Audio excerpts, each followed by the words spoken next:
Welcome to the San Bruno City Council regular meeting of July the 23rd, 2024. Meeting has been called to order. Roll call, please. Councilmember Alvarez? Here. Councilmember Hamilton? Here. Councilmember Marty Medina? Here. Vice Mayor Salazar? Here. Mayor Rico Medina. Here, if you all, those that could, will rise with me and as we do the Pledge of Allegiance this evening. I pledge allegiance to the flag of the United States of America and to the republic for which it stands, one nation, under God, indivisible, with liberty and justice for all. Thank you. With that, we'll move on to item 4, public comments for items not on the agenda. I have 2 speaker cards, Maria Concha, followed by Ray Moser.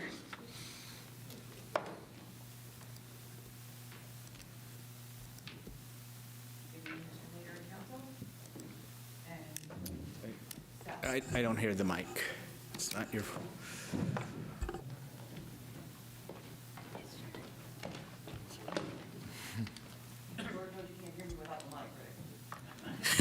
There, that's better. Thank you. My name is Maria Concha. I am a longtime resident of San Bruno. Matter of fact, my family goes back longer than I want to admit to. But I wanted to make a statement regarding our Public Works Department and the San Bruno Responds website. I want to give them big kudos because there has been some issues in my area where we had several people dumping furniture and trash and other miscellaneous things on our street within 48 hours. Not only did I get a response on the website, but the items were picked up. And that to me shows that they care. And I cannot stress more to people that they need to get on that site more because in our town, with all the beautiful things we have going on now with the park and other parts of our neighborhood, we need to see this. We need to see these things happen, and Public Works is there for us. And I want to thank them so wholeheartedly for that. Also with giving kudos to Recology, because we did a major cleanup in our house too this weekend, and we have an extra pickup. You get 2 free pickups a year. And they're coming out this Friday, taking everything. All they want to know is the dimensions of what you've got. They will pick it up. It's perfect. And one more thing too, because I'm a big believer in social media, and I see things come around on Facebook, especially with issues going on in the neighborhood about our streets, about, parking, about whatever it is. You need to bring these to your council people. You need to bring these to the people that you've elected into office, because if you don't do that, they're not going to know. Granted, there are people that do pay attention to social media, but they want to hear from you. They want to see your face. They want to be able to interact with you. And that's important. And I feel very, very lucky as a registered voter and as a resident in San Bruno that I can talk to anybody on this council and anybody at City Hall, and they actually do listen. And I appreciate that. So I just wanted to say thank you. Thank you for your comments. Next speaker, please. Evening. I'd like to address some things I talked about during the last meeting. And man with the bow tie, Alex, I think your name is, addressed to you. I mentioned that you guys did horrible work on this, and you said your guys do very good work in the field. I watched the tape of the last meeting maybe 4 times, 1 hour, 56 minutes, 25 seconds. There's a lot of stuff back here you're thinking about and somebody's talking you don't get. You're wrong. I've got enough certificates from the city, state, federal government, so I don't need you to tell me you're not qualified for that.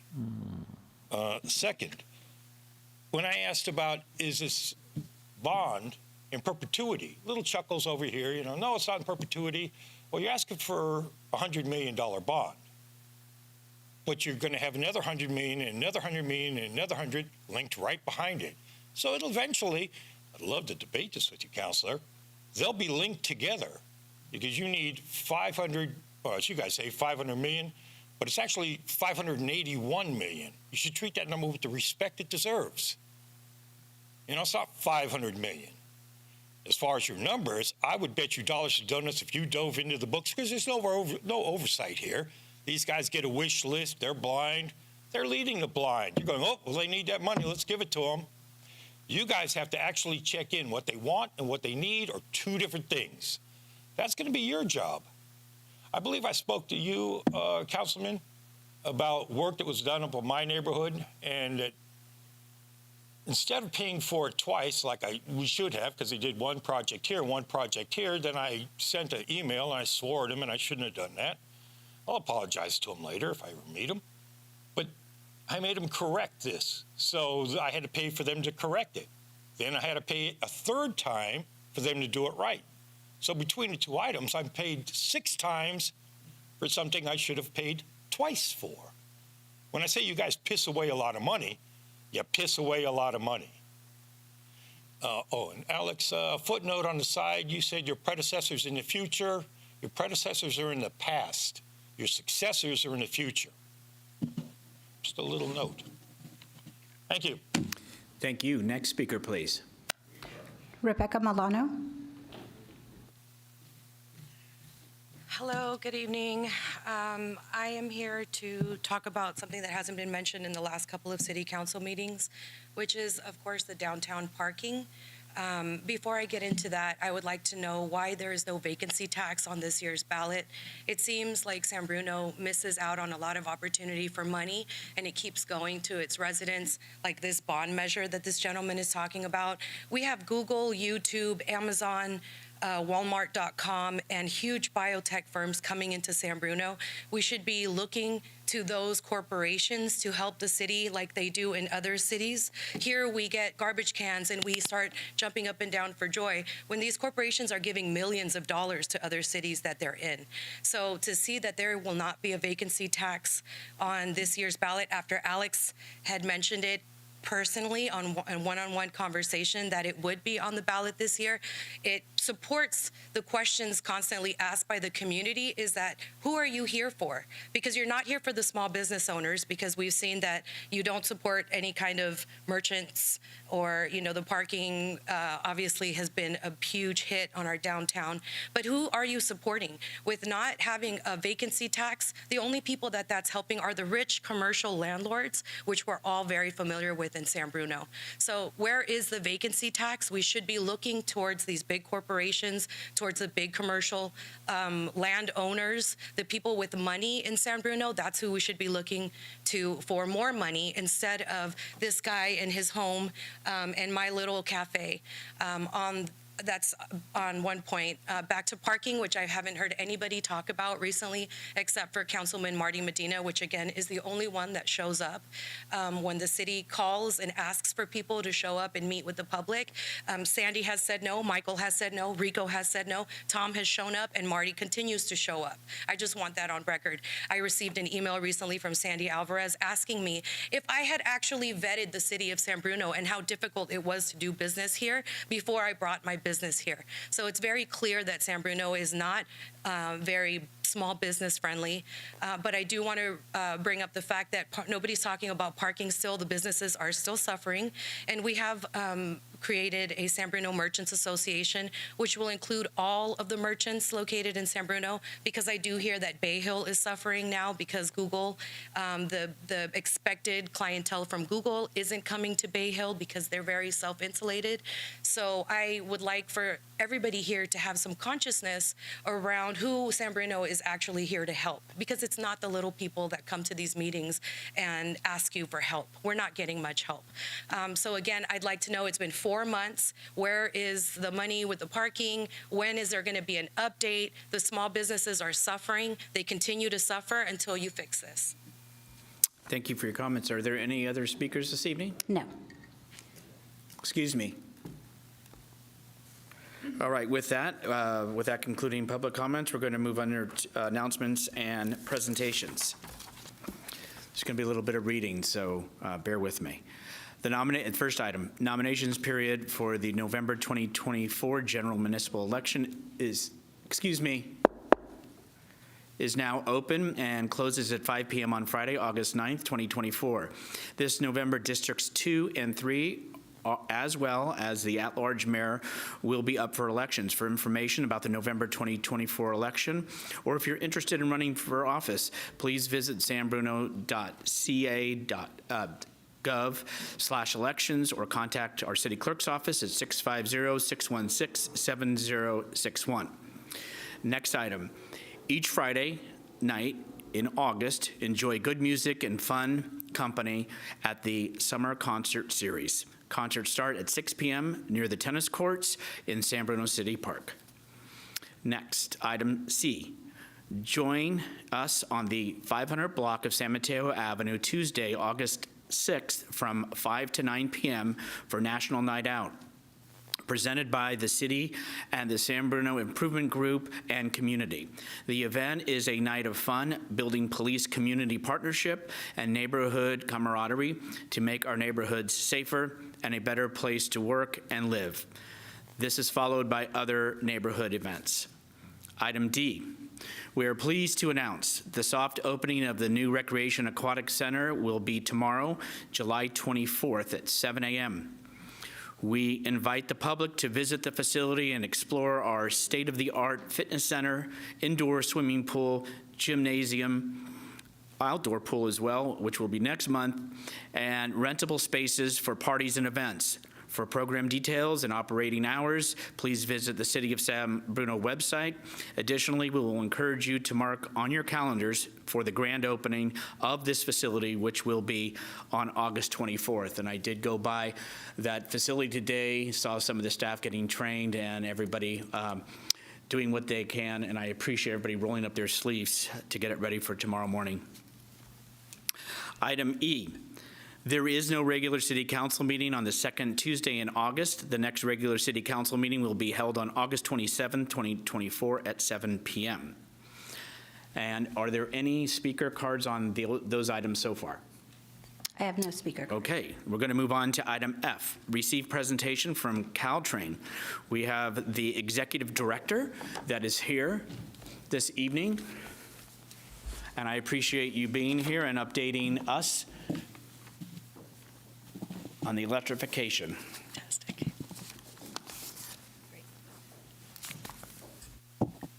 Mayor Medina, Vice Mayor Salazar, thank you so much for the opportunity to come present for the entire council tonight on a program that has been in active construction since 2017. And we're so proud to be at a juncture where we are going to be announcing the actual completion of the program, and we'll be able to be providing rides to folks up and down the peninsula on September 21st of this year. In the meantime, we're continuing all of the testing that's required to burn in our trains. We did reach substantial completion on the job a month ago, and so that shows great progress. And it really is a program that is owned by all of the communities that have supported it over the years. My colleague Brent Tejan is going to be doing the heavy lifting on the presentation, but I did also want to say we're going to be soft launching, so we're going to be starting to put some trains in service in mid-August, so you'll be seeing them operating on the right-of-way, but we intend to have a big celebration on the 21st, and we'll have more information about that because we really would love to see everyone come out to support the train service. So with that, Brent. Welcome, Brent. Please go ahead. Great. Thank you, Michelle. Good afternoon, council members. My name is Brent Tejan. I'm the External Affairs Manager for the electrification project. A really pivotal moment for us as we look forward to soft launch starting in August and then a full launch in September. I'll provide a quick update on both the project itself and some city partnership opportunities we're working with for the future. Let's see if this will work.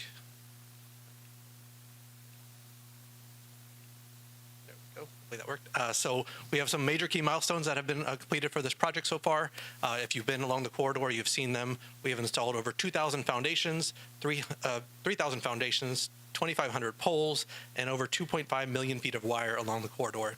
All that work is currently done. It's taken almost 7 years exactly. We have broke ground in July 20th, 2017. So we celebrated that and then looked forward to providing soft launch in August and then passenger service in September. We've done a lot of work with our first responders along the corridor, training our EMS, police, fire, and EMT squads to make sure they're familiar with both the electric trains and the overhead contact system. The corridor is currently fully energized, and as I mentioned, we have completed all major construction.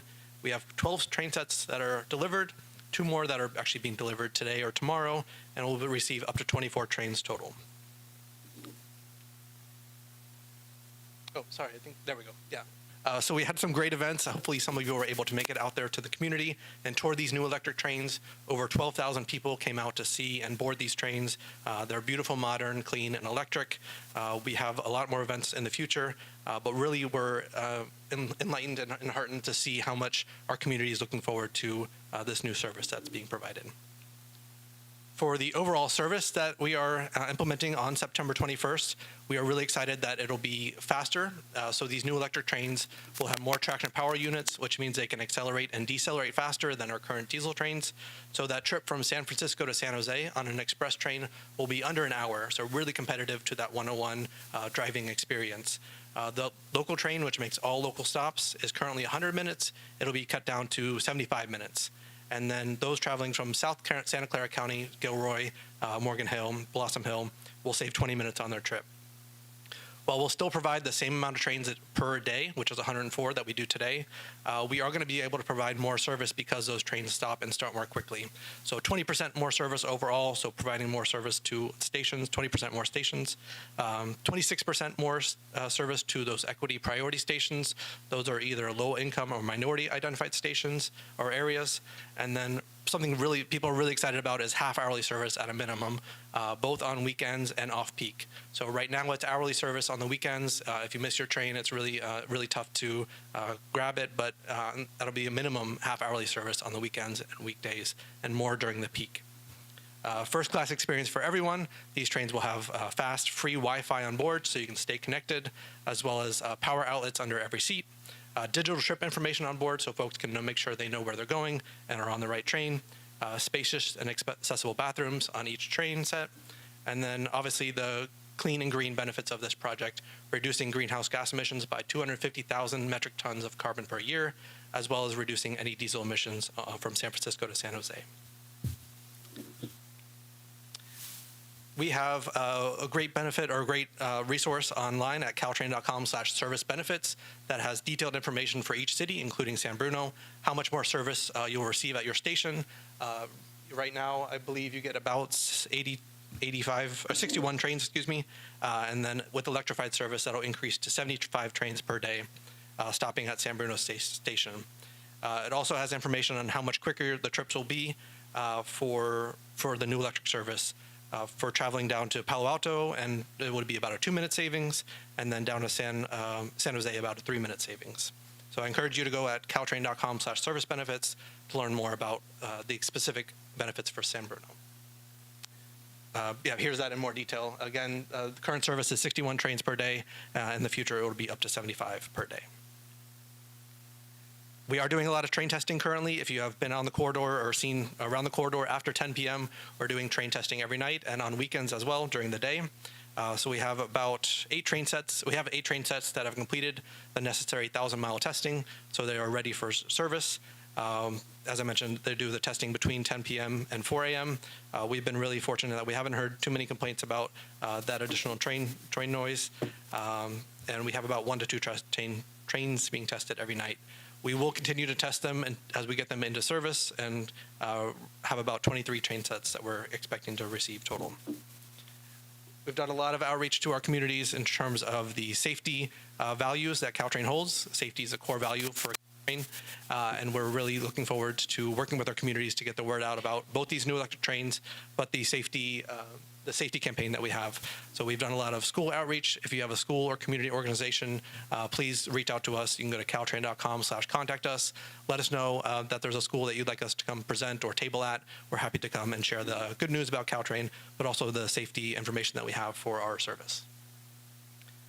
And then, as Michelle mentioned, we are really excited that on September 21st, we're going to be launching full electric service between San Francisco and San Jose, that half-hourly weekend service, and we'll be having celebrations along the corridor, and we'll look forward to working with your city to help us celebrate on either the 21st or 22nd.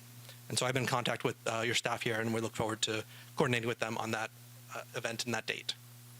And a real quick overview of a city partnerships effort that we are working on here for Caltrain. We know that the cities are key partners in making sure that we can increase and sustain our ridership and diversify our ridership. So we look forward to working with you on that, and I'll go over a few details about what that looks like. We are, if I can go, let's see, back. We do have a very bright future for Caltrain with our electrification project and with electrification coming on in service later this year. But we are looking at a fiscal cliff for our corridor. As many of you know, in pre-pandemic times, we had 70,000 riders, standing room only. If you were on the train during a regular commute time, it was really tough to get a seat, if not even on board. The pandemic obviously changed things so much, especially so for Caltrain, as we saw the hybrid work model and the work from home model really come for the Bay Area. So in pre-pandemic times, we had 70,000 riders per day. Currently, we're seeing about 25,000 riders per day, 21,000 in 2023. That really took a hit on our fare box recovery, which is how we fund our organization, or how we funded our organization before 2020.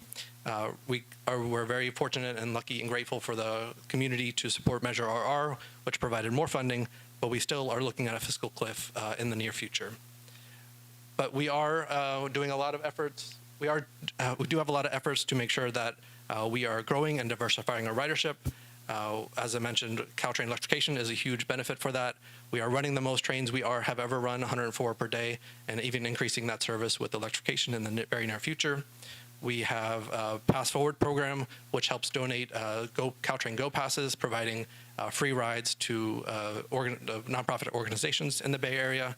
A lot of fare promotions, really proud of our $1 youth fare. So anybody who has a Clipper youth fare under 18 years of age can ride any Caltrain line anywhere along the corridor for only $1. So we're really trying to make sure the next generation of our communities can understand and see the benefit of Caltrain and become regular riders. As I mentioned, we have a city partnership toolkit that we have shared with staff. And so we are looking forward to helping you do what you do already, but share our best knowledges and best practices that we've learned from other cities and just have it consolidated in one spot. So we have a website, caltrain.com/city partnerships, obviously looking to increase our ridership, reduce traffic, and parking demand along the corridor. And these are some of the partnership models that we have learned and are sharing with the corridors and the cities that we work with. So city worker go passes, encouraging cities to, if they're able to, sign up for these go passes, which provide free transit for Caltrain for city riders or city workers, transportation demand management, working on development agencies, transit-oriented development. You know all these things better than we do, but we're just sharing the best practices we've heard from other cities along the corridor. I think that was my last slide, and me and Michelle are here and happy to answer any questions. Thank you again so much for all the support of this project over the years, and really look forward to seeing you on September 21st, if not sooner, on a train. Thank you. Thank you to both. I have gone down to San Francisco and San Carlos, so they went ahead and did a, shall we say, they brought the trains in. Everybody was able to see them in San Jose, San Francisco, and for San Mateo County at San Carlos. And so they are impressive, and they are incredible to see. So with that, are there any questions from colleagues at this time? Comments? No. Thank you for being here. Get you see. Oh, I'm sorry. Hold on. Councilmember Alvarez. Mr. Mayor. I'm just curious, before the electrification, how many trains are operating daily? Because you mentioned right now we have other 72, and the goal is 100.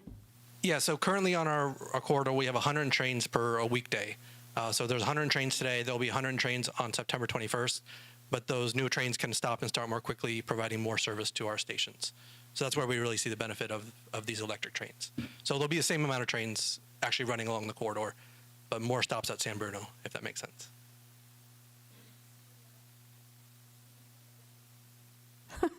Before the electrification, there are already 100 trains that are operating to San Bruno?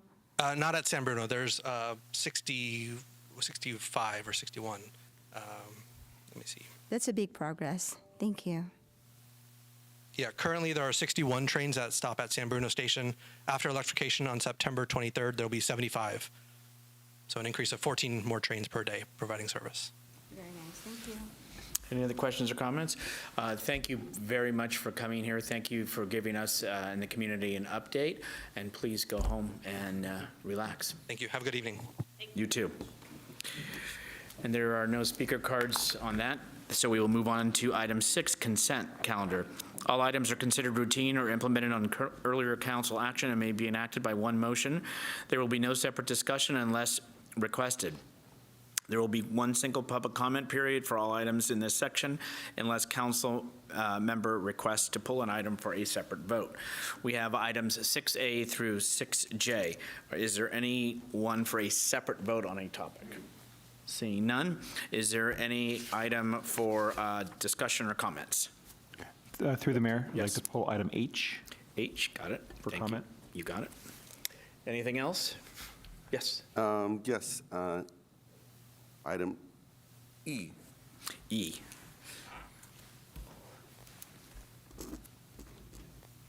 Hearing nothing else, let's go to first item E. Consider adoption of a resolution approving the design of the 23-24 Slurry Seal project, and there's the costs and authorizing the city manager to execute the construction contract with the American Asphalt Repair and Resurfacing Company for the Slurry Seal project. And anyway, go ahead. Yes, Mr. Mayor, thank you. I really like to bring paving projects and larger CIP projects to the attention of our city.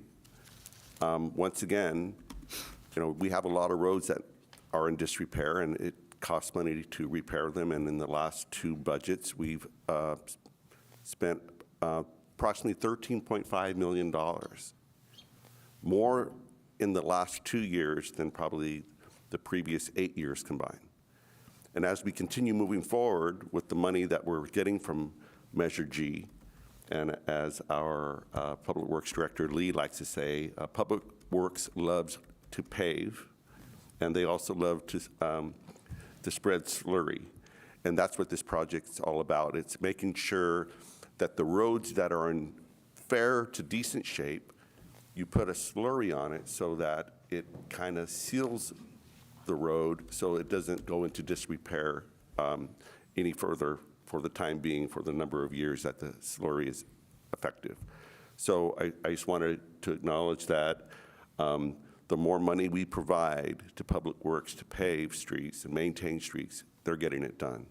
And I heard that there is a new pothole truck that is operating potentially in San Bruno, and if our director could confirm that, and it's something that we've been waiting for a long time. So, Mr. Mayor, those are my comments and requests to see if we can just hear a little bit about that paving pot truck. Director Lee, I don't know if you're prepared for that question. If you want to give a quick little overview, I know it was in our budget and what have you for purchase, but. Sure. Through the chair, Matt Lee, Public Works Director, I think what Council Member Medina heard is true. We did receive delivery of the patch truck this morning. We're going through the process of looking it over. Staff is going to be trained on it within the coming weeks, and we will be debuting the truck very soon. It's a custom-built machine off of a Ford chassis that took a few years to come because of supply chain issues, but we're glad that it's here. It'll be able to help us patch potholes more efficiently with perhaps a staff of 2 as opposed to a staff of 4 that we currently have with our current equipment. And so we're really excited to get that patch truck on the road and see how much progress we can make on all those potholes. Yes, through the mayor, just wanted to thank you for getting that delivered. And one way to report the potholes, as Maria Concha mentioned earlier, is not only is it for trash, it's pretty much for any service, whether it's a light that's out, a sign that's hanging off. But if there's a pothole on your street, don't assume that somebody else is going to report it, right? So go ahead, get the San Bruno Response app and report it, and you'll see that pothole get patched. So thank you very much. Thank you. Anybody have any comments on that? Item E. Let's move to item H.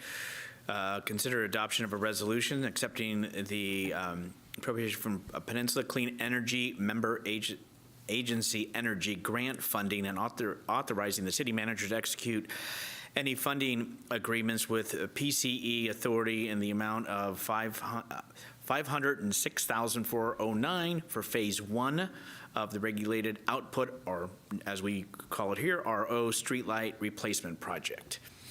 And it has the CIP number next to it, but it's 60035. Councilmember Hamilton. Thank you. I did not pull it just to make you read that. So this is the streetlights that are out in the Rollingwood and Crestmore neighborhoods, and this is the number one issues that residents in districts 1 and 2 bring to me when I'm speaking to residents. And I'm pulling this item just for comment, just to highlight for everyone why the solution here is not just as simple as, why don't you just fix it? I don't have any questions for staff, but I do request that staff confirm any details as needed. So since this latest outage began, we spent about $150,000 trying to fix the existing streetlights. And we saw again and again, because of the outdated RO technology, we would fix it, and then it would cause other areas to short out, and then we would start the process all over again. And we determined after going through this process for a while that we were throwing good money after bad, and that continuing to attempt repairs on the current failed streetlights just really wasn't a viable path forward for us. So council agreed with staff's recommendation to replace the streetlights entirely, and the two options there were to either replace completely with wired streetlights with more modern wired technology, or with solar streetlights. So given that the wired solution would require retrenching entire neighborhoods, running all new in-ground electricity, would take many, many months and cost over $6.5 million, we elected to replace with solar streetlights. So staff evaluated vendors, we did pilot testing to find the right option to work in our climate, and we installed a limited number of pilot units in Rollingwood and Crestmore to replace a few of the failed RO lights. And then simultaneously, we sought out grant funding to help pay for all of the replacements, which eventually led us to this action that we're going to hopefully take tonight to accept grants from Peninsula Clean Energy and from the Department of Energy to execute a purchase agreement for the solar streetlights. So assuming we pass this tonight, and I strongly encourage my colleagues to vote yes, as I will. The replacements in Phase 1, which are in the Rollingwood and Crestmore neighborhoods, will begin this fall and continue into next year. And then we'll need to seek additional funding to complete Phase 2 replacements for other RO streetlights in other areas of San Bruno, where the lights are luckily still on, but it's only a matter of time. So we're absolutely going to need to stay focused on that.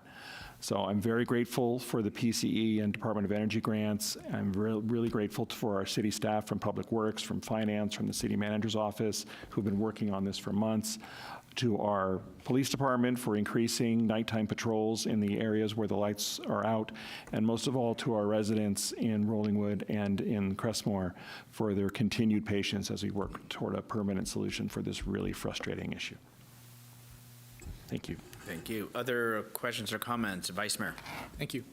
So I had some issues with this as well, and while I agree that this was probably the best solution we have at this time for the lights that are out, and I do commend staff for the work that they did in testing out and seeking funding for this, but I am concerned now that we look at this in more detail and have more facts that we are creating basically a system that's going to require continuous funding, and so we may have the money to do this initial thing, but we are creating basically a system that's going to have to be refreshed periodically at a very high price.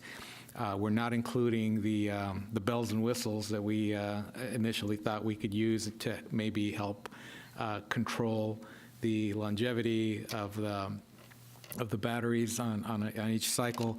And so given all that and given a better understanding of the costs, I still support doing this project for the neighborhood that's dark, but I do want us to not assume that this will be the only solution that we look at as we look at the rest of the project, of the other phases, because I do want to see what the actual cost and the feasibility of doing it, what I'm going to call the right way in the other areas, because I think that the solar technology is not really going to get us what we need. And rather than just make a full commitment to doing that in all the neighborhoods, I want to make sure we understand for each one of these sections what it's going to take. And I understand that the answer may be that it's cost prohibitive or that it's just logistically not possible, but I want to make sure that we are doing that before we do any more phases. Thank you. Any other questions or comment? Are there any speaker cards on consent? I have no speaker cards. Mr. All right, Mayor, I then. apologize. I just wanted to make a brief comment, and if I may. Yeah, please. I wanted to recognize Rafael Reyes, who's the Senior Director of Energy Programs at Peninsula Clean Energy. Not only has he worked with staff on this grant and with the Board of Directors at Peninsula Clean Energy, which I do serve on, he's been instrumental not only in the grant program, but also in the installation of the solar panels at our new rack. So I wanted to acknowledge him here and thank him for his work, and just wanted to say that I do agree with Councilman Salazar that as we go forward, we need the best solution that we can find. I'm hoping that the technology will continue to improve and that we'll be able to use some data from this implementation to see where else we could do this. Unfortunately, the RO circuits are in an area up in the hills where perhaps it's not as sunny as in the lower parts of San Bruno. But wanted to acknowledge that, and I'm sure as we get there, we'll work through it. It's another thing that shows in San Bruno with an old city, you have to replace things as they burn out, and streetlights that are 75 years old that have poor technology, you have to replace it. So that's it, Mr. Mayor. Thank you. Thank you for being here from PC and for your work. Thank you for being here, and thank you for your work and effort. And I also have concurrence with the Vice Mayor's comments as well. You know, we have to take care of situations, and there is that cost, but I think as we look forward, we need to encapsulate what you had said. So with that, let's bring it back to council. We have items 6A through 6J. Is there any action? Move to approve. I'll second. Motion Salazar, seconded Hamilton to approve consent A through J. All those in favor say aye. Aye. Any opposed? I have a 5-0, passes unanimously. Move on to item 7, conduct of business. Item A, consider introducing reading by title only and waiving further reading of an ordinance amending San Bruno Municipal Code Section 2.04.030 regarding City Council regular meeting location, Section 2.08.040 regarding Planning Commission regular meeting location, and Section 2.20.010 regarding City Clerk office hours. Isn't it interesting? You get to read it, and I get to call on you to report on it. So I know this is, it's cleanup Yes. because of other action is required under our municipal code, but please go ahead. The item I bring to you proposes amendments to 3 sections of the municipal code. As set forth on the agenda, we will touch base on the background, proposed amendments, and the recommended action. Our objective is to introduce the ordinance as I read to you just a short while ago.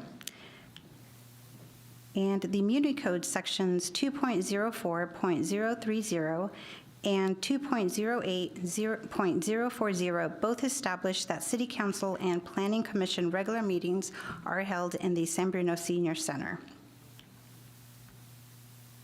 As we all know, the newly constructed Recreation and Aquatic Center, also known as the RAC, will be launching its soft opening on July 24th. Therefore, we propose both City Council and Planning Commission regular meetings be moved to the RAC. We recommend this relocation. We believe this relocation would provide the community with modern amenities, accessibility, and could garner greater community participation. The next section, 2.20.010, is we're proposing an update to this section, which establishes the city clerk hours, of 8 to 5, Monday through Friday, except Saturdays, Sundays, and legal holidays.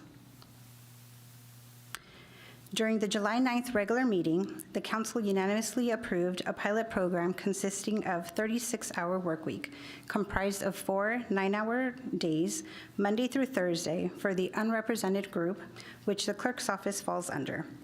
This proposed amendment would therefore align with the council's action so that it reflects city clerk hours are Monday through Thursday, 8 to 5 p.m.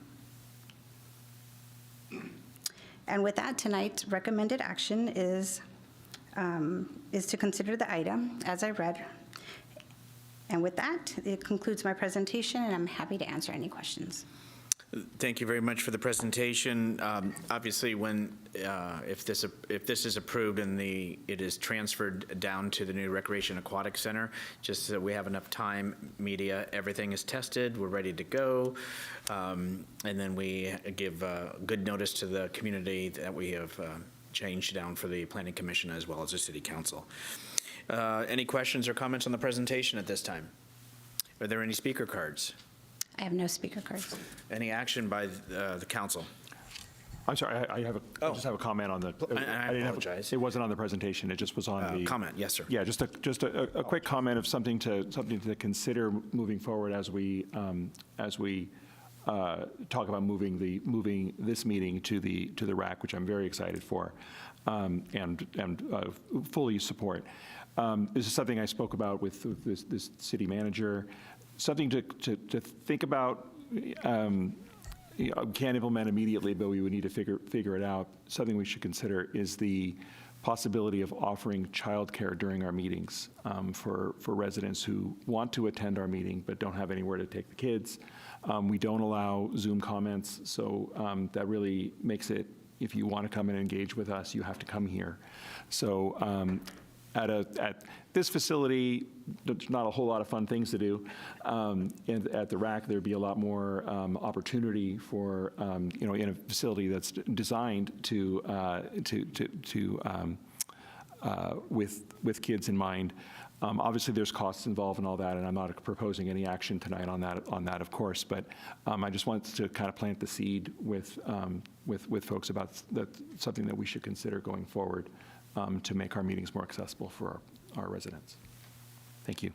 And again, if it is not, if persons aren't able to attend, they certainly always can email. It will get posted, and we also receive it just as another opportunity and option. Any other questions or comments? Councilmember Alvarez. Thank you, Mr. Mayor. With the moving of our council meeting to the RAC and the use of the gym, for example, the basketball that will create some noise, would that be incorporated to our schedule? Councilmember Salazar. Councilmember Alvarez, excuse me. Can you hear me? Okay, sorry about that. The answer is we're going to test this out and find out. We're going to do some mock meetings to figure out how much of the facility might need to be scaled back a little bit so that our meetings can go unfettered. But that's the stuff we need to explore. I know I talked to the community services director recently, and he was thinking maybe we do shut down the gymnasium portion during those evening meetings. But we're going to find out. We're going to find out what if there is any kind of noise conflict because of that. So. Anything else? And there were no speaker cards. Any action by the board? Council. I'll move to approve the item as read by the clerk. Second. Motion Hamilton, second Alvarez, to approve as read by the city clerk. All those in favor say aye. Aye. Aye. Aye. Any opposed? Passes unanimously, 5-0. Item B. Item B, consider adoption of an uncodified ordinance ordering the submission of a proposition incurring bonded indebtedness to the qualified voters of the City of San Bruno at the General Municipal Election to be held on November 5th, 2024, for the purpose of financing the cost of the acquisition, construction, and improvement of certain municipal improvement projects constituting public infrastructure of the city. CFO.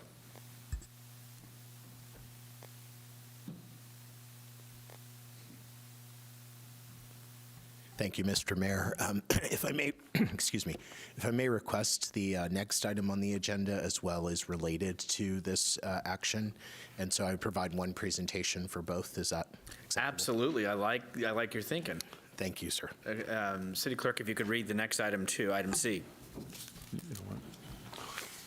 Consider adoption of a resolution placing a measure to approve the issuance of general obligation bonds to finance municipal improvements constituting public infrastructure of the city on the November 5th, 2024 ballot and requesting consolidation with the statewide general election and setting procedural details and adoption of a resolution setting priorities for filing written arguments and authorizing rebuttals for a city measure that approves the issuance of general obligation bonds to finance municipal improvements. You're up again. Thank you. Good evening, Mayor and members of the council. My name is Nick Pigueros. I'm the city's chief financial officer, and I'm here this evening to make the final presentation to City Council to take the enabling actions to place a general obligation bond, also referred to as a GO bond, on the measure on the November 2024 ballot. So our agenda tonight, I'll give a background timeline, which the council has seen before. I'll also speak to the questions that we received at the July 9th meeting, which are more fully answered in the staff report. And then finally, I will talk about the council considerations this evening. Our objective is for the City Council to take 3 actions. The first is to adopt an ordinance submitting the GO bond measure to voters. The second is to adopt a resolution placing the measure on the ballot, and that also includes the ballot question. And then the final action is to consider a resolution that authorizes council to prepare an argument in favor or against the measure. By way of background calendar, there have been several city council meetings. We're here at sort of the final step, July 23rd. If council takes affirmative action this evening, then the item will go on the ballot in the November election. Following up on questions from July 9th, they are again listed in the staff report, but I do want to just highlight some very quickly for the members of the public. One of the questions was whether or not the bond proceeds could be used for purposes other than those listed in the staff report or in the ordinance, and the answer is no. The examples that were given were perhaps to renovate City Hall, build a park, or replace water or sewer mains. Though none of those projects are eligible for bond proceeds to make the improvements. Next question, can the bond proceeds be used to pay employee salaries? The ordinance, as written, provides the authority for the bond proceeds to apply to all costs incurred to provide the improvements. There's a long list listed in the staff report. Some of those services may be provided by city staff, such as inspections or plan reviews. Others will clearly be done by outside sources. However, no bond proceeds can be used for operating expenses not related to the improvement. That includes city administrator salaries, benefits. All of those are not. All of those that are not directly related to the improvements are not eligible uses. Can the bond proceeds be allocated to specific projects today? As discussed in the staff report, we anticipate that we will be issuing three series or 3 tranches, three-ish bond issuances over the next 5 to 10 years, or 15 years, sorry. And each of those bond issuances will have a very specific project scope that the council will consider as part of your capital improvement program. Typical with all capital improvement programs, we will then go through and do the bidding and scoping and bring those back for award of contracts. So as of right now, we do not have the specific projects or costs that would be eligible for use of the bond's proceeds. When will the city issue the GO bonds? Our financial analysis anticipates that we would issue bonds in 3 phases or tranches. The first would be in 2025, the second in 2030, and the final in 2035. That's a standard practice in municipal financing of major improvements. It's quite common that these capital improvement program and projects take multiple years to complete. And in order to maintain our tax exempt status, which is typically the most economical way to borrow money in the bond market, we are required to use the funds within a certain period of time, which then requires us to clearly complete the projects. When will property owners start paying the general obligation bond levy? The bond levy is what would show up on the property tax bills. These amounts will be set the year after the bond is issued. So if we issue bonds in 2025, residents can expect to see the bond levy on their property taxes beginning the year 2627. I do want to underscore here, however, that the 3 cents per $100 of assessed value is the maximum bond authority, which generates $102 million in bonds according to our current estimates. It's highly unlikely, as I mentioned earlier, that we would issue all the bonds in 2025 or even in 2030. The circumstances can change, of course. However, the bond levy that residents see on their property taxes, especially in 26-27 when they get their property tax bill, is unlikely to be the full $3 cents per $100 of assessed value.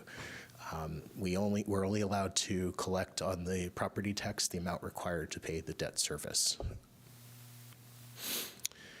And then finally, is there a sunset on the GO bond levy? The answer is that it depends on when the last bond issuance occurs. Typically, the financing is either 20 or 30 years. So if we issue our final bonds in 2035, as was identified in the staff report, then we would go most likely 30 years past that point with a final levy in the mid-2060s. That said, the first set of bonds, the first tranche of bonds, and perhaps the second tranche of bonds are unlikely to last that long because we clearly, the optimal financing period is 30. However, sometimes it can be 20 years. The maximum, however, is 40. So all of those considerations, the time, the duration, the amount, will be taken into consideration when we come to you for authorization to issue bonds. So your first consideration this evening is to adopt an ordinance. The ordinance council received in the last meeting identifies, it's very important to note here that it identifies the eligible uses of the GO bond proceeds in very specific terms. The estimated cost of the improvements to be financed and accountability requirements applicable to the bonds. Most notably on the accountability requirements, similar to Measure G, there will be an oversight committee that will work with staff, and there will be independent audits that will report on the use of funds.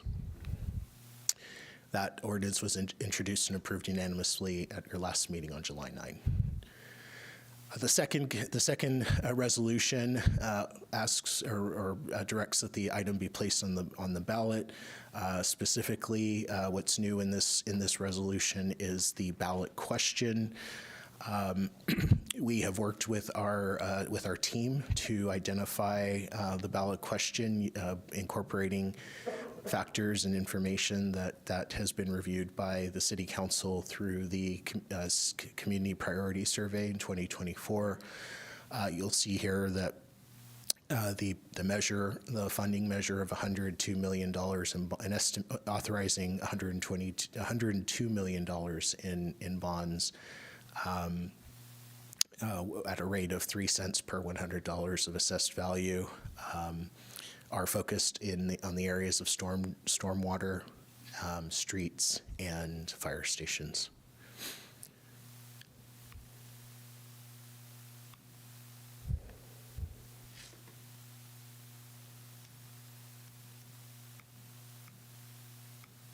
Okay. Sorry, let me hold on one second. Oh, thank you. So the final consideration for council this evening is to adopt a resolution that authorizes ballot arguments in favor or against the ballot measure. The election code allows for that a written argument for or against can be submitted by any council member, a registered voter, or a bona fide association of citizens. The resolution authorizes city council members to author an argument in favor or against. And then in the event that there are multiple arguments, the resolution provides that the city council member authored argument receives priority in the voter guide. And that concludes my presentation. Thank you for your presentation on both topics. Do we have questions from colleagues on the presentation at this time? Do we have any speaker cards? We do not have any speaker Okay. cards. Let's bring it back to council to see if there's any comments and thoughts. Councilmember Hamilton, thank you. So I think, adopting the ordinance and the resolution is highly likely. I would estimate based on how that we got all the way to this point. So I want to jump to the third consideration, which is who would write the argument. I am totally fine with having that be the final action of the subcommittee. I don't know what the vice mayor thinks about that. I would be fine with volunteering for that. I'm also fine with if we want to spread the love up and down the council for this particular item. So I just wanted to offer that I'd be fine with doing that. I did read through the ballot question. It's very clear and straightforward and very similar to what we've seen on our ballots in the past, and so I'm happy with that wording. Thank you. Yeah, and so if council, one or more, wish to do the argument, our next meeting is August 27th, and the deadline is August 13th. So we would need to have then a special meeting called to bring it back in order to make action to approve that. That's just the one caveat to that. Mayor Medina. I'm sorry, did I mess up? No, let me just clarify that would be the case if, I think you might have said one or more, but if three or more Yes, decide I'm to sorry. author, Yes, 1, 2, then we're okay. Then you would just come back and have the council Take approve it the argument, yes. in open action. Yes, I apologize. Thank you. I was doing so well tonight.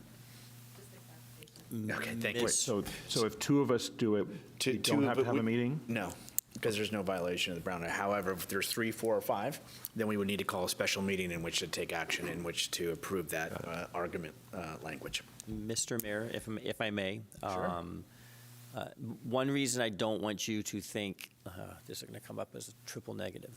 One thing I want you to consider is we may need a special meeting anyway, not related to this topic. So don't let the fact that the special meeting causes you to affect your decision, because we may have to call you together for a very quick item otherwise. So, Understood, so noted.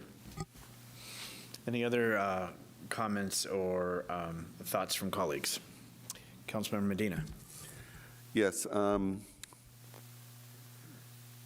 I wanted to share, I received a number of questions, and I was able to provide that to our CFO, Mr. Pigueros, and basically, is there a senior exemption? And the answer that I received was, for GO bonds, there is not. There is no flexibility. It's pretty much across the board. So I wanted to share that. The second thing I think that we will need to do, because we are going to take this in likely 3 tranches, that what would be the cost when the first approximate cost, so we're going to assume around $33 million each to get to $100 million, what would it cost? You know, what's it going to cost a homeowner for the first 5 years? And if it's not 30 cents per thousand, it's probably going to be closer to 10 cents per So it helps people plan, and then they're going to be like, understand what they're voting for. So I wanted to bring that forward to make sure that's shared, because people may misinterpret and not hear the first part of the tranches and think like it's going to go on until 2065. If that's the right number that you said, is it really 2065? Wow. And that it would be that much money, but it's based on what's being put out there to the market. So just if you could acknowledge that and then think how we're going to share that in the future, because it's not exactly clear. Yes, thank you, Councilmember. One of the things that we need to be very careful of is not making promises that we can't keep, right? And the dynamics in the bond market vary wildly based on, the cost of money at the time, whatever it costs to actually construct a facility. We may have an idea that it costs X number of dollars to build this fire station today, but by the time that we get to the actual construction, the cost could be very different. Hopefully it's less, but that's rarely the case.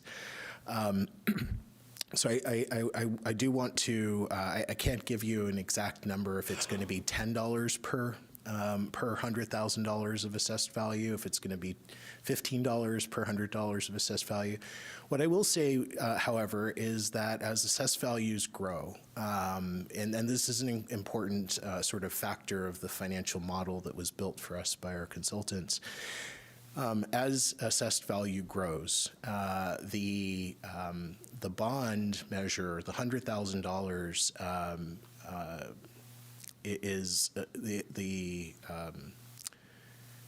the allocation of the bond can change. And I think one of the best examples we could have is the future redevelopment of a commercial site that might go from a mall to a biotech campus.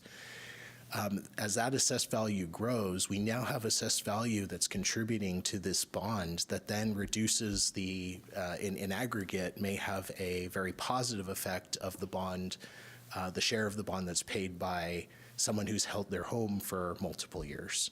And so the reason I can't say it's $10 per 100,000 is it will be different for every, it'll be different based on when the tranches are issued, the market conditions at the time, the value, as well as the assessed value in the community. And we do have some very significant developments, so we anticipate increasing assessed value quite a bit. We've already seen some of that, and we expect to see more in the future. So one of the important aspects here is that this isn't affecting just residential homeowners, it's affecting all property owners, including commercial properties that are redeveloping.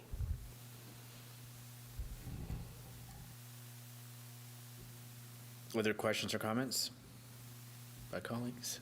Councilmember Alvarez. Thank you, Mr. Mayor.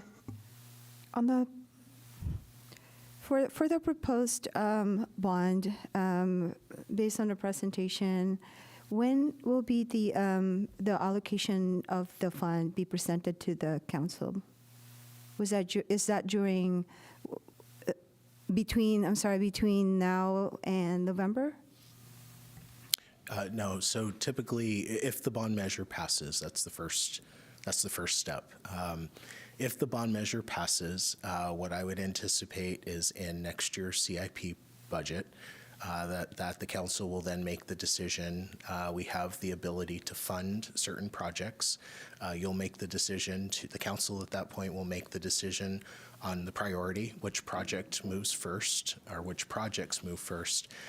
We then go out to do our due diligence to get some quotations, figure out a budget, come back to council. Council then says, yes, that's the package that we want to move forward with using the GEO bond monies. We'll continue to do some additional design and design efforts to make sure that we get to the point where we're bidding the project. At some point in there, we will then ask the council to authorize us to issue bonds in the amount that would provide for the project and the estimated program that we've provided to you.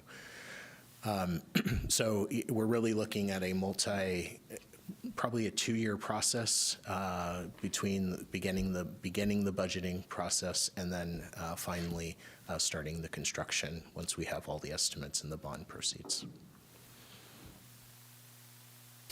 Any other questions or comments? No, go ahead. So regarding the decision about who writes the argument, and I thank Councilmember Hamilton for volunteering. And Tom and I work great together, and I wouldn't mind working with him on this. But it is a bit daunting since this is very important to the city, and we do want to make sure we do a good job. I was going to ask, first of all, if there's anyone else who wants to volunteer. If not, I would certainly be willing to take it on, but I don't want to preclude anyone else from participating in that. And I also had a question about if the council makes a decision to appoint 2 of us to do this, can we recruit co-authors, or would that have to be part of the action of the council? City Attorney? Mayor Medina and Vice Mayor Salazar, if you want to recruit additional signers and those additional signers are the additional city council members, then we go through the process where you'd come back to city council. However, if 2 of you author the argument, there's nothing that prevents you from reaching out to community members to also sign on or be endorsers. That would not require you to come back to council. That was the question. Thank you. Okay. So I think the question is you both said you've started it, you're willing to see it to the finish line, so thank you. I should mention, just from a timing perspective, I will be away from August 2nd through the following Tuesday, the 6th. So there's a small window where I can't work on it, but it shouldn't be bad. But just all cards on the table. Where are you going? No. The thing is, if the 2 wish, does council, I guess I can ask this here, does council wish to have it come back to see if all council members would want to sign it? Or do the 2 feel they just would like to go out and get other community members? Mr. Mayor? Posing the question, yes. Yeah, I think it's very important that we stand behind what's really needed, and I would be in favor of signing it. I don't need to write it, but I'd be happy to sign it.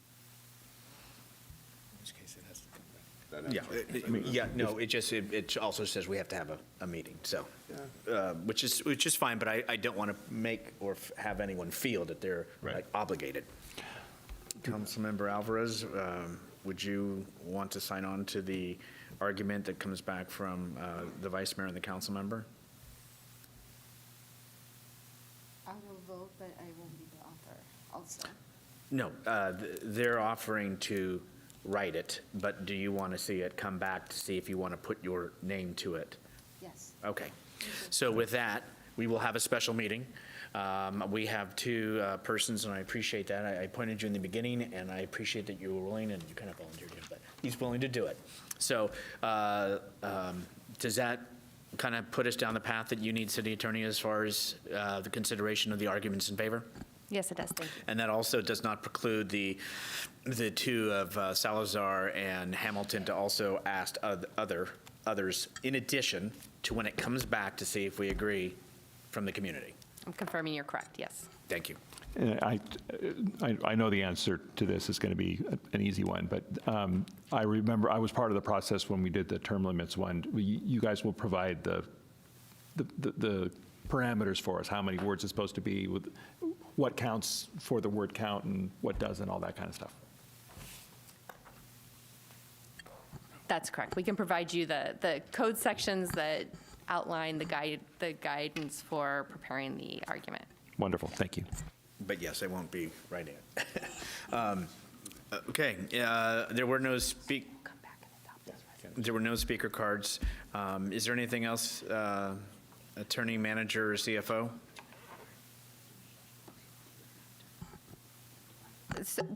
So I think what we could do is, Mayor Medina, if you would like, approve the resolution that's on the agenda tonight, include at least the names of Councilmember Hamilton and Vice Mayor Salazar, and whoever else wants their name on it, to approve the resolution tonight, and then bring it back to see if everybody else wants to sign on to it. So the action would be to go ahead and introduce the resolution for adoption with Vice Mayor Salazar, Councilmember Hamilton being the two that will write the argument, calling a special meeting, bringing it back to City Council of the whole, and then having it presented for additional signatories if so desired. Correct. So the resolution, just to clarify Please. further, the resolution in section 1, we would fill in the first two blanks. It would be Vice Mayor Salazar, Councilmember Hamilton, and it would be in favor, authoring a argument in favor, and that would be the resolution that's adopted tonight, along with all the other provisions. But I just wanted to make that clear for the clerk. Is that good enough? Do we have to repeat what you said? I think that that's good. Is it good, Yeah. City Clerk? Yeah. Okay. Pretty clear. And is there any action from the body? So moved. I'll second. Okay. Motion, Medina, and then Alvarez was right behind you, too. And then all those in favor signify by saying aye. Aye. Aye. Any opposed? It has unanimous, a 5-0 vote. Okay. Thank you, CFO. Thank you. Oh, go ahead. Mayor Medina, you should take action separately on the other two items that preceded the argument resolution. So I recommend you take a separate action to approve the ordinance that was introduced at the last meeting, and then following that, consider the resolution that puts the measure on the ballot. So go ahead and have the ballot measure question approved. The second item, second consideration for the ballot question, am I correct? So there's two items. First, there's the ordinance from last Yep. week. That should be considered and adopted. So now we'll do that one. Correct. All right, is And there then after that, there's another resolution. Got it. We'll take one at a time. So let's go to the first consideration, which is an ordinance adoption. Is there any action by the body? I'll make a motion to adopt the ordinance. Thank you. Second. Motion Hamilton, seconded Salazar to the consideration of the ordinance for adoption. All those in favor say aye. Aye. Any opposed? Passes unanimous. Our second consideration is a ballot question and its words. So we have that. Again, they're only allowed so many as we know. The ballot question has been in our report. Is there any, are we okay? Mr. Mayor, I believe we need to adopt the resolution that includes the. City Attorney, can you just read it so we're all good Absolutely. in Absolutely. what we need to do?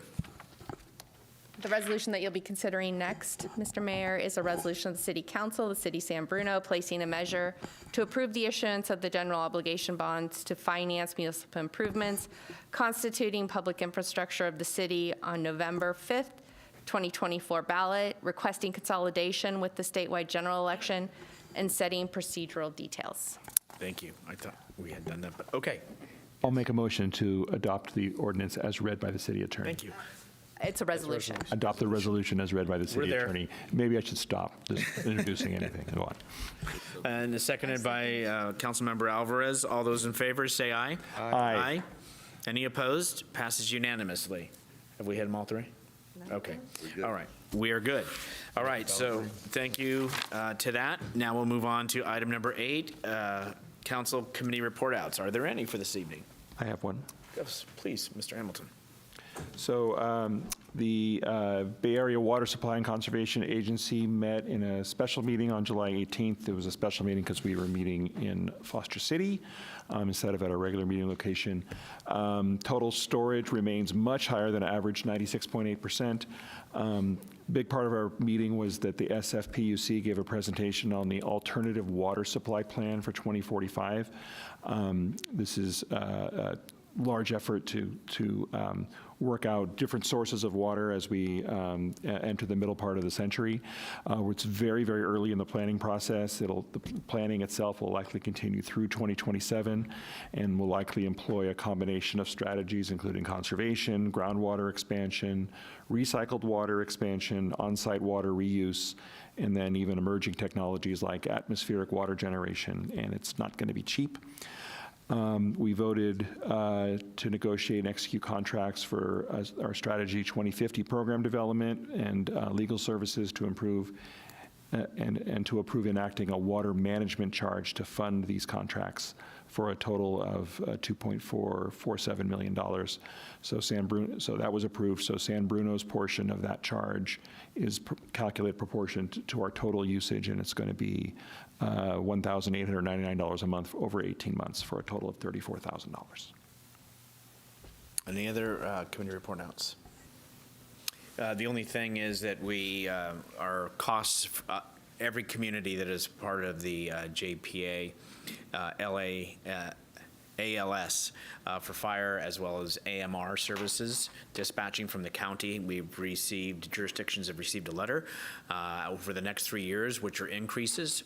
For this budget cycle, it was not placed in there, so we're going to have to come up with that. But that is a continued cost that goes up, that the county was very felt that it was due in time, and so those are costs that we have to endure because obviously we need our AMRs and our dispatch. And that's it for me for council committee report outs. Is there comments from council members?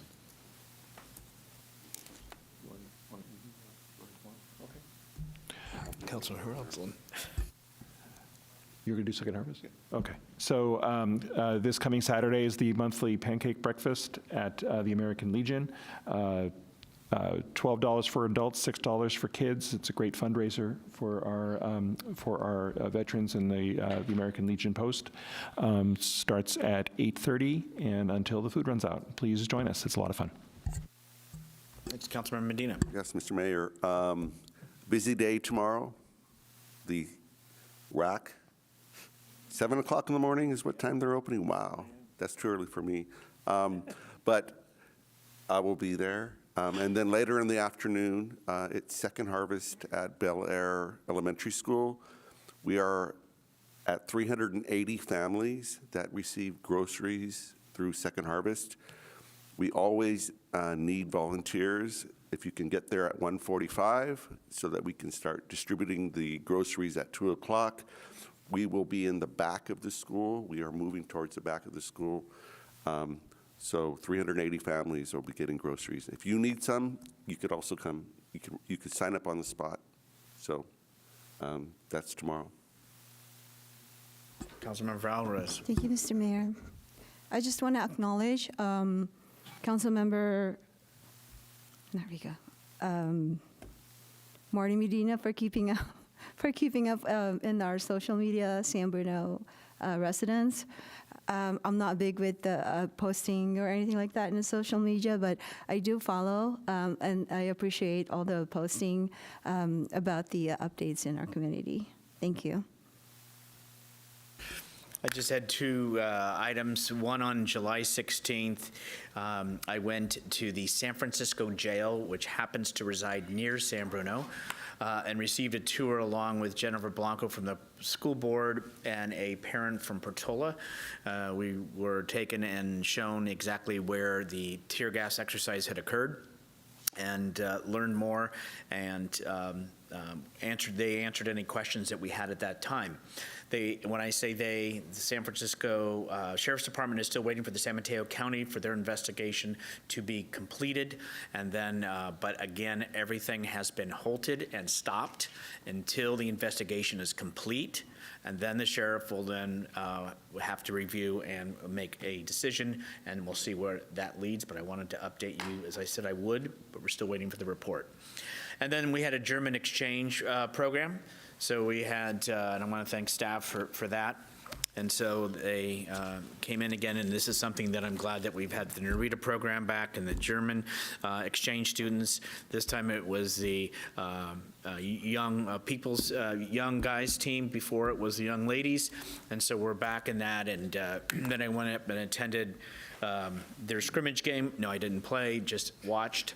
And they played another team, and then both sides went ahead and had a barbecue with the coaches. It was something, because obviously it is just such an important program, and to learn and live and to be able to speak and have dinner with the coaches from Germany is a great experience that I know the young folks will remember and continue. So with that, if there's no other business, we will go ahead and adjourn this meeting to the next regular city council meeting, which will be held on August the 27th, 2024 at 7 p.m. This meeting is adjourned.